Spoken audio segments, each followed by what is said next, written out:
Welcome to this Zentangle Quickie. My name is Heather Hartwick Gladden. I'm a certified Zentangle teacher. And today we're going to take a look at the tangle Spitzbub from CZT Annett Rumpler. I've been looking at this one and I was like, oh, okay. For those that are in colder weather, I was like, it's such a beautiful day today here in Michigan. At the moment, I'm like, all right, spring, come on. And there's no reason why we can't have spring at any time of year or, just the flowery season when we have Zentangle. We can do whatever we want. All right, this is adorable. All right, starts off with, let's see, where do I want to start this? I'm going to start it right here. And so two lines. Curvy, however you want. Let's see, let's make this one. Okay, meet up a little bit more. Then we're going to just do essentially a triangle. So I started with a straight line right here, kind of capping the whole thing off. And then as I was playing, I'm like, well, if I do long here, I need to have this be, a good size because I was making it too small compared to the length here.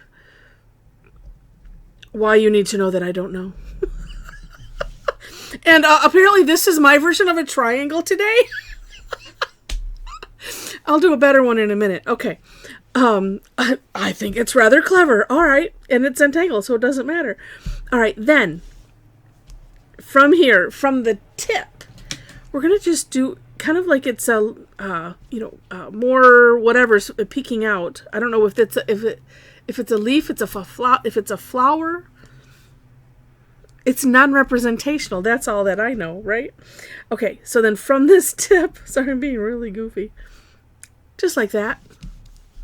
So like you're starting a triangle, and then the rest is hollowed underneath here. Same thing over here. Actually, my job is to prove that it doesn't matter how you do it, it will still come out all right. Okay, then she has like just a little ball, like a big dot or a small filled in orb, whichever way you want to think about it, right at the tip. And she kind of has it in, it just appears. It's not necessarily in a step. You can do it whenever. I kind of like the idea of doing the other things first because that way I can, get it like all nice and sloppy and then fix it up. And it's like, oh, look it. There's something about that, it's just me, and just funny. All right, then, really this is kind of decorating, but just some of those, wispy lines coming out from the top, where you just kind of flick. You don't have to necessarily flick your pen. You could do it slow and just lift your pen off of the page instead of like this. So instead of doing definite start, definite end, well, it kind of does need a little bit of a flick, sort of. Well, no, it doesn't. I take that back. But you have to lift the pen off of the paper somehow, so you'll get that nice taper. And that's it. That's all she wrote. All right, and then of course, you can add them because it's a nice organic. So I'm gonna add some. We'll do some maybe kind of on the side. We'll see if I can actually. Oh, look at that. All right, it's more of a triangle. And however you do it is fine. I mean, because that is character, right? This is character too. It's just, but like I said, there's no perfect. It's all good. Whatever you do is great. But look at how easy and look at how cute. I can't, and it's different than a lot of the other organics that I have seen. So I was like, oh, look at that. That's why I kept looking at it. I don't know. It's just neat. I like neat and different. And especially with Zentangle because it's always easy. Oh, no, I take that back. Never mind. Because I know some of you just went, oh, yeah, no, not real. Why do you have Tough Tangle Tuesday if it's always easy? Well, I take it back. But isn't it lovely? Oh, and then I started those up a little ways because I thought, oh, well, let's just do, because I think it's so neat to do just a little squiggly line on the bottom. That's so cool. I feel like I did art. Yeah, no, really. For those that don't know, I probably could still say that I can't draw stick people to save my life. And that's why I get so excited and so tickled when I do something and it's like, look it, because if I don't know, Zentangle has just been such a neat part of my life for the last 11 years, and just the constant amazement of what can happen with my hand when I didn't have confidence. Actually, it wasn't even a confidence. It was just like, yeah, no, can't do it. All right. So there was just no conversation. But since being introduced to this, I'm just continually floored. It's amazing. All right. Shading. As you see, I'm putting some shading on these sides where these parts are tucked underneath that first one, right? So that's one thing. Could probably, let's just put a little, we'll carry it over a little bit. And, well, I shouldn't have done that, but oh well. And down a little bit. So that way we'll give it a little roundness. I am going to fix that. This is why it's a good idea. Start with one thing. Let's get this one over here. And then move to another. Yeah, because that way you can see. And here's a little trick.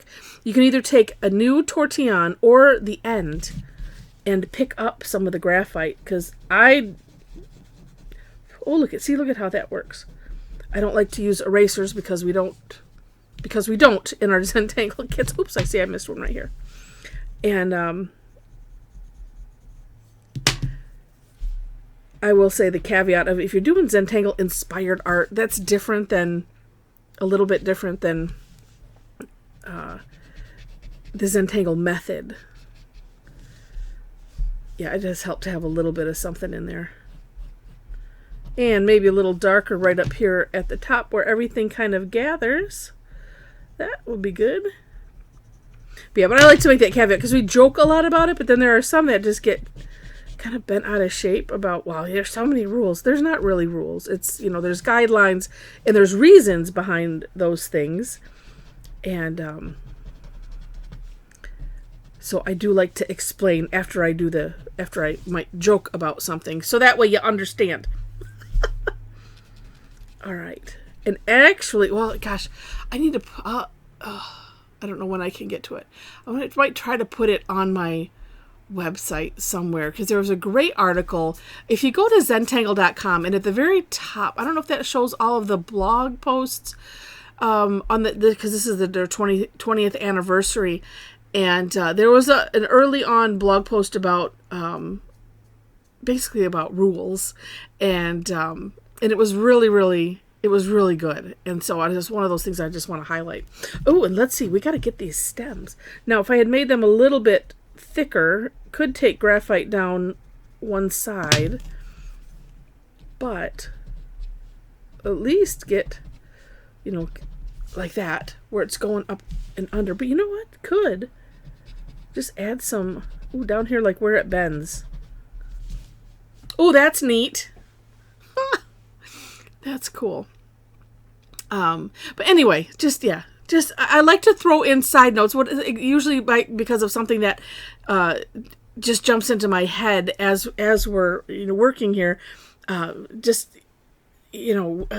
do with Zentangle, the method, the philosophies, because it's such a beautiful art form, and I just want to share those messages when I can.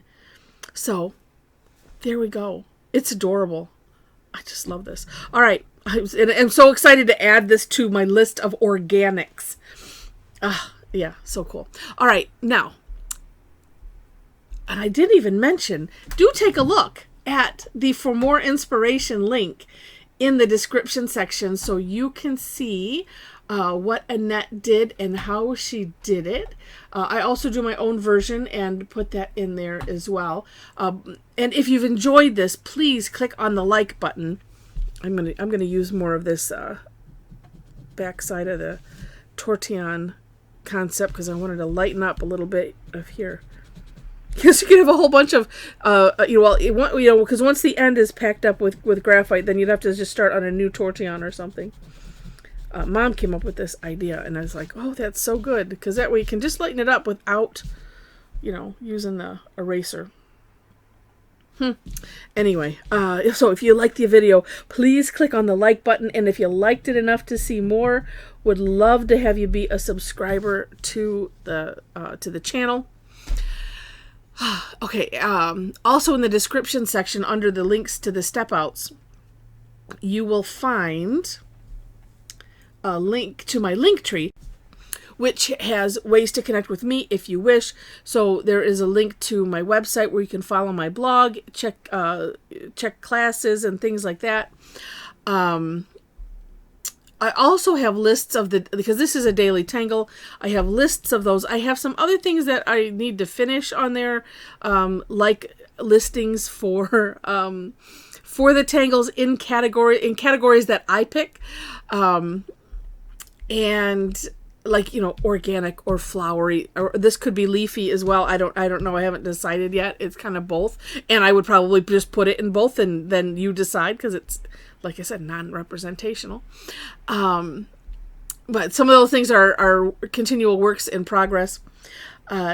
If you are interested, though, I might do this, will make it quicker. I have playlists on the YouTube channel. So if you click on my picture or my name below the video, that'll take you to what I call the home page of my channel, and then click on playlists. I probably have way too many, but that's where they're at. So that is what my website is supposed to be, have things like that. So at least it's there for now. And eventually I will get that over to or in addition to get it over to the website. Also, there is a link to my Facebook page, other social media, where you can follow me, especially Facebook. I seem to live more there, mostly because we have this amazing Tangle Addicts community group. And if you would like to join that and just join in the fun that we have there, feel free to do so. Link is also in the link tree, but do know that there are 4 questions that you must answer in order to gain entry.